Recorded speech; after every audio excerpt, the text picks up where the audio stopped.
आज हम आपको दर्पण यानी कि मिरर इस विषय में जानकारी देंगे, उसके क्या नियम होते हैं वह बतलाएंगे। लगभग सभी घरों में, चाहे वह छोटा घर हो या बड़ा हो, वहां मिरर यानी आईना होता ही है।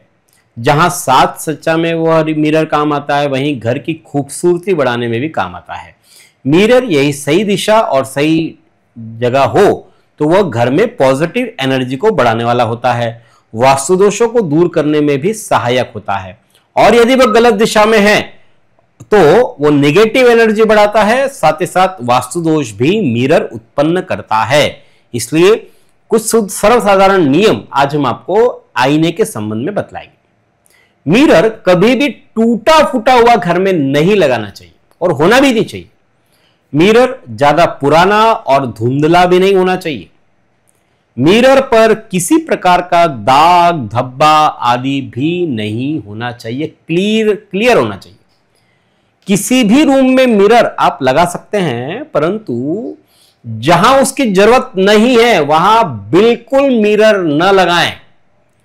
बेडरूम में मिरर आमतौर पर ड्रेसिंग टेबल में होता है और वहां उत्तर या पूर्व दिशा में आप मिरर इस प्रकार रखें कि जब आप सो रहे हैं तब उस समय शरीर का कोई भी हिस्सा उस मिरर में दिखलाई न दे, उसका प्रतिबिंब मिरर में दिखलाई नहीं दे।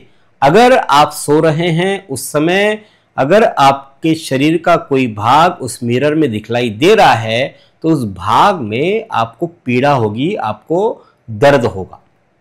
यदि रूम छोटे आकार का है और पॉसिबल नहीं हो रहा है कि सोते समय मिरर का जो भाग है वो आपके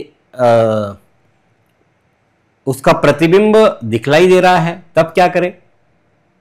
तो आप ऐसा करिए कि उस समय आप कोई पर्दा आदि वहां पर लगा सकते हैं, तो वो आप लगा लीजिए। इससे आपको जो है वो आपका प्रतिबिंब उसमें दिखलाई नहीं देगा, जिससे कि वो जो है उसकी रोकथाम हो जाएगी।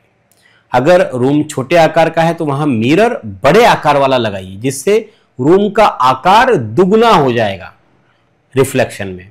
दो मिरर एक दूसरे के सामने आमतौर पर नहीं लगाना चाहिए। हाँ, कुछ वास्तु का कुछ अगर वहां पर थेरेपी है तो लगा सकते हैं। डाइनिंग हॉल में और लिविंग रूम में भी आईना इस प्रकार से लगाएं कि प्रकाश ज्यादा बढ़ जाए। घर में प्राकृतिक सौंदर्य को बढ़ाने के लिए मिरर के सामने कोई फ्लावर पॉट भी आप रख सकते हैं, जिससे मिरर में उसका रिफ्लेक्शन आएगा और इस प्रकार प्राकृतिक सौंदर्य में वृद्धि हो सकती है।